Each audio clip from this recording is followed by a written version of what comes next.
Bonjour, ça va bien? Bonjour, bonjour, parlez, dites quelque chose, là.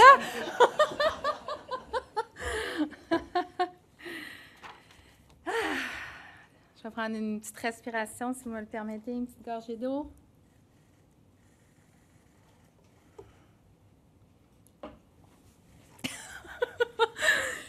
Bonjour tout le monde.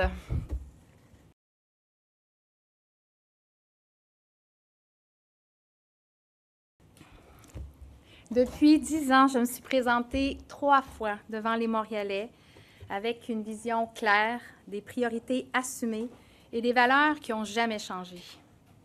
J'ai le bonheur et l'honneur de me lever chaque jour avec le désir profond d'améliorer Montréal et la qualité de vie des gens qui habitent ces quartiers. Vous le savez, faire de la politique, ce n'était pas pour moi un choix de carrière. Je l'ai toujours vu comme un moyen de changer le monde. Puis mon monde, depuis 30 ans, c'est Montréal. C'est ici que j'ai fait mes études et c'est ici que mon mari et moi, on a fait le choix d'élever nos enfants. C'est en vivant et en me déplaçant dans la ville que j'ai eu envie de la rendre plus verte et d'offrir plus de moyens de transport sécuritaires pour tout le monde. C'est pour ça que depuis que je suis arrivée en poste à l'Hôtel de Ville, toutes les décisions qui sont prises doivent d'abord et avant tout servir les Montréalais. Je parle de ceux qui habitent la ville. Je parle de ceux qui vivent la ville. Et c'est en pensant aux Montréalais que j'ai eu le courage de prendre des décisions difficiles, mais nécessaires, pour rendre la ville plus verte, plus sécuritaire et plus résiliente face aux réalités qui nous frappent et celles qui nous attendent. Mais aujourd'hui, malgré tout l'amour que j'ai pour mon travail et pour la ville de Montréal, je vous annonce que je ne vais pas demander aux Montréalais un 3e mandat comme mairesse. Je dois vous dire que c'est une décision qui n'a pas été facile à prendre. En fait, c'est une décision qui est déchirante parce que ma job, je l'aime. Ceux et celles qui me connaissent le savent, quand je commence quelque chose, je le finis. Dernièrement, j'ai réalisé que je n'étais pas capable de garantir aux Montréalais 4 autres années avec le même niveau d'énergie que j'ai toujours donné. Et j'ai décidé de le dire aujourd'hui parce que j'ai toujours été franche avec les Montréalais, puis c'est un pacte que je veux continuer d'honorer. Et ça m'amène à vous dire que je vais bien, très bien, puis que je vais pleinement assumer mes fonctions de mairesse jusqu'à la fin de mon mandat. Au cours des 12 prochains mois, je vais continuer de travailler avec la même ardeur pour les Montréalais. Comme première mairesse de l'histoire de Montréal, diriger une ville comme Montréal, c'est un grand privilège. Et comme je le dis souvent à mes enfants, les privilèges, ça vient avec des responsabilités et des sacrifices. Malgré la pression, les vents de front puis les grands défis, je suis fière de mener avec dévouement ce grand navire qu'est la ville de Montréal. Il y a 7 ans, je suis entrée à l'Hôtel de Ville à ma manière. Aujourd'hui, je vous annonce que je vais aussi la quitter à ma manière. La tête haute, en restant moi-même, en gardant mon cœur ouvert puis avec droiture. Maintenant, je veux vous dire que mon engagement pour Montréal est intact. Vous m'avez toujours vu donner mon 100% et je vais continuer à le faire. Tant qu'il y aura des gens qui vont dormir dans la rue et tant que ça va prendre 2 heures à beaucoup de gens pognés dans le trafic pour se rendre au travail sur l'île, notre travail ne sera pas fini. La bonne nouvelle, c'est que notre administration a réussi à établir des consensus sur lesquels la ville va continuer de se bâtir. La sécurisation des déplacements, la protection des espaces verts, le déblocage des projets de transport collectif, le travail va se continuer. C'est pour ça que pour moi, il n'y a rien qui va changer. Demain matin, je vais me lever avec le même feu que d'habitude, le même feu qui m'habite depuis que j'ai commencé en politique. Je vais aller nager, je vais me rendre au bureau, je vais visiter des citoyens, puis je vais rencontrer des fonctionnaires. Je vais continuer de travailler avec les Montréalais, pour les Montréalais, jour après jour, jusqu'à la fin de mon mandat. Je le dois à celles et ceux qui comptent sur moi. Je le dois aux gens dont la voix ne se fait pas entendre dans les médias, les couloirs des lobbies ou sur X. Je vais le faire pour les commerçants qui comptent sur nous pour que l'espace public soit propice aux bonnes affaires. C'est ce qu'on a fait avec le réaménagement de la rue Saint-Denis, de la rue Saint-Hubert, la rue Sainte-Catherine dans le centre-ville et bientôt la rue Sainte-Catherine-Est dans le village. C'est aussi grâce quand on pense à de beaux projets comme les belles terrasses et les rues piétonnes qui sont devenues une signature de l'été montréalais puis qui sont là pour rester. Je vais le faire pour les jeunes des différents arrondissements avec qui j'ai échangé puis qui m'ont exprimé leurs préoccupations face à l'augmentation de la criminalité chez les jeunes. Je vais le faire pour la mère de la petite patrie, dont j'oublierai jamais le message, qui m'a écrit quand le transport en commun est devenu gratuit pour les enfants de moins de 12 ans. Maintenant, elle peut accompagner ses enfants en autobus jusqu'à l'école au lieu de marcher de longues distances dans le froid chaque matin d'hiver. Je vais continuer de travailler sans relâche pour ma gang dans le centre-sud, qui angoisse à chaque fois qu'il pleut. Les parcs puis les rues éponges, c'est pas juste beau. Ils vont sauver des maisons, puis ça va changer des vies, puis il faut continuer à en faire plus. Puis je vais aussi continuer de travailler à la mémoire de la petite Maria, et pour tous les enfants et les aînés, pour qui traverser leur quartier à pied reste un danger. Je vais continuer chaque jour qui me reste à porter leur voix et à améliorer le sort des plus vulnérables de la route. Enfin, je vais continuer à travailler pour l'adoption d'un des legs importants de notre administration, le plan d'urbanisme et de mobilité de Montréal, qui incarne la vision d'une grande ville à échelle humaine jusqu'en 2050. Dans ce plan-là, on a préparé l'avenir de Montréal pour qu'elle demeure une ville d'exception axée sur la qualité de vie de celles et ceux qui l'habitent. On a acheté les bases, mais il reste encore beaucoup de travail à accomplir pour répondre aux attentes des Montréalais, puis pour relever l'ensemble des défis qui touchent une grande métropole comme Montréal. Ce travail-là doit continuer et j'espère qu'il va se poursuivre avec la même cohérence que celle qu'on a démontrée depuis le jour 1.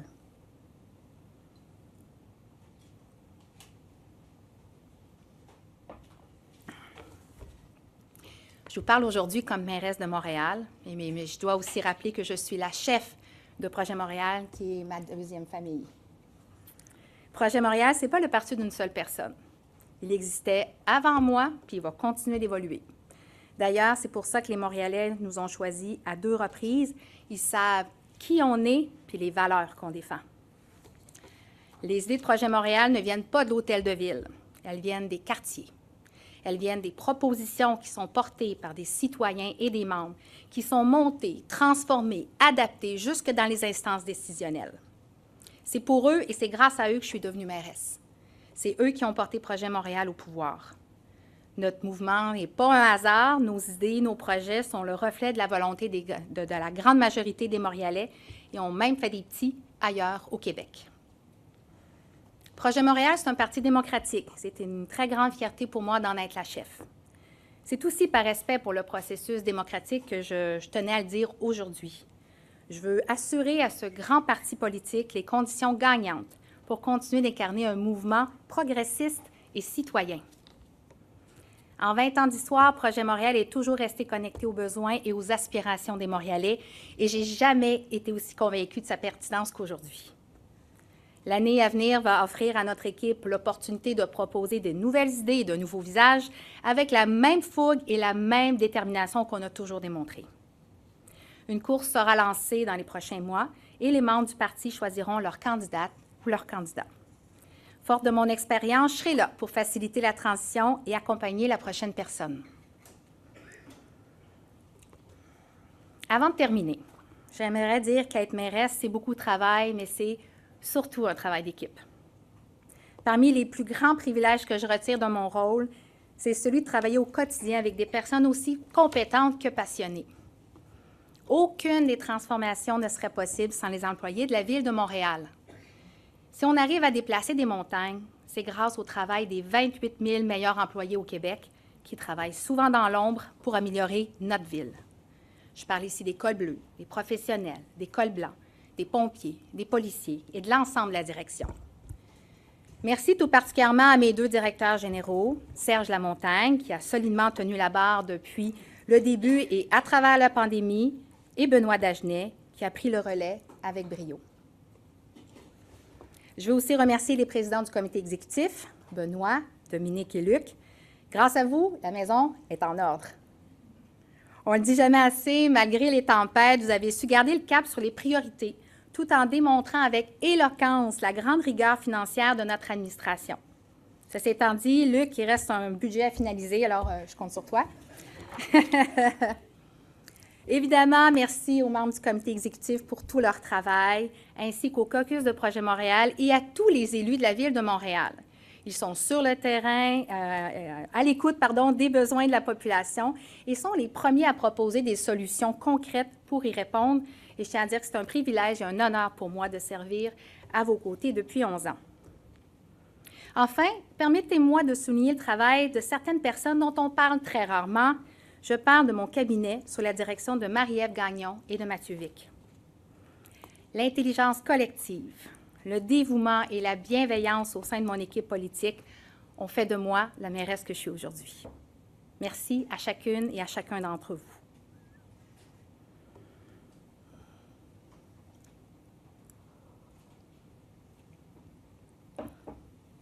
Montréal, c'est une ville exceptionnelle. Parfois, il faut s'en éloigner un peu pour le constater.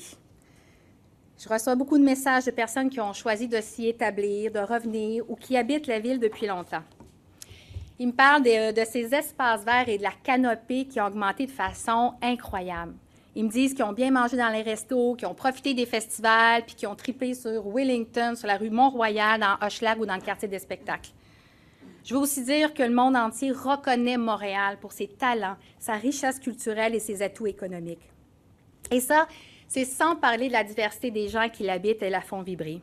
Et maintenant, Montréal est reconnue à travers le monde comme étant une ville d'innovation environnementale et sociale, aux côtés de villes d'envergure comme Paris, Londres et Copenhague. Évidemment, une grande ville comme Montréal, ça a des enjeux de métropole. On les connaît. On les voit, puis on y travaille sans relâche. Ce n'est pas la première fois que Montréal fait face à des défis, ce ne sera pas les derniers non plus. Mais aujourd'hui, plus que jamais, je suis convaincue que Montréal est tourné vers l'avenir. Face à ces grands défis, mon engagement à trouver des solutions demeure entier. Vous savez, la population nous demande plus de verre, plus d'options de mobilité active et collective, plus de vitalité commerciale et plus d'équité territoriale. Puis ils ont raison. Et moi, c'est ce qui me motive à renforcer ce mouvement-là qui ne reviendra pas en arrière, quoi qu'il arrive. Alors, dans la prochaine année, vous ne me verrez pas ralentir, bien au contraire. Merci.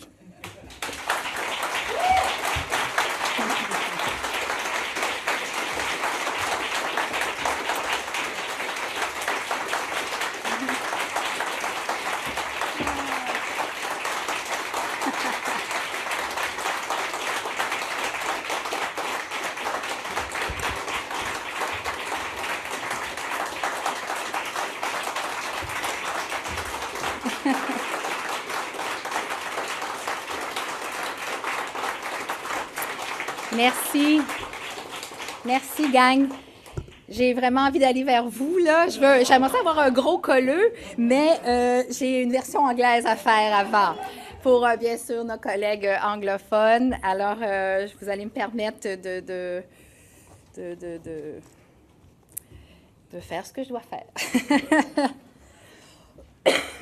Excusez-moi, une petite gorgée d'eau.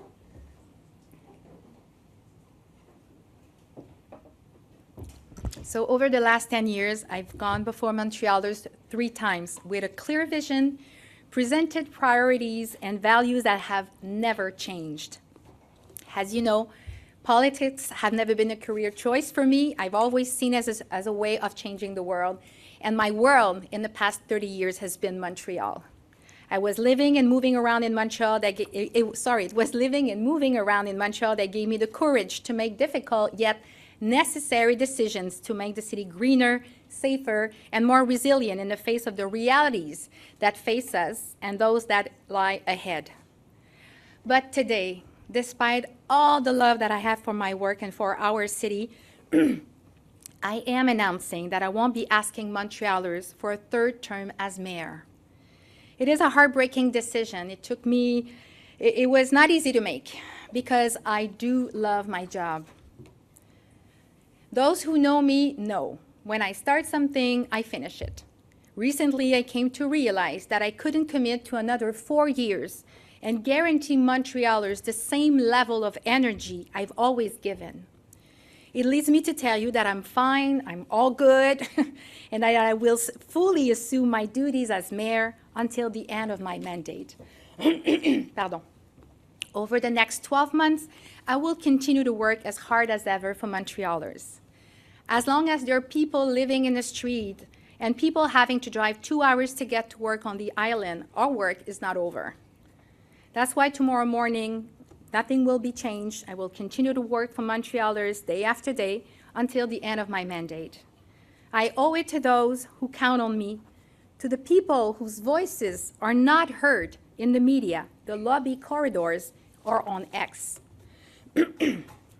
I'll do it for the merchants who count on us to make public space conducive to good business, just like we did on Saint-Denis, on Saint-Hubert, Sainte-Catherine downtown, and soon Sainte-Catherine East in the village. I'll do it for the mother from Petite Patrie who wrote to me when public transit became free for children under 12. Now she can finally take her children to school by bus instead of walking long distances in the cold every winter morning. I'll continue to work tirelessly for citizens in Centre-Sud who anguish every time it rains. Sponge parks aren't just beautiful. They'll save homes and change lives. We have to keep doing more. And also, I'm going to keep working for little Maria and for all the children and seniors for whom walking through their neighborhood remains a danger. I will continue every day I have left to carry their voice and improve the situation of the most vulnerable on the road.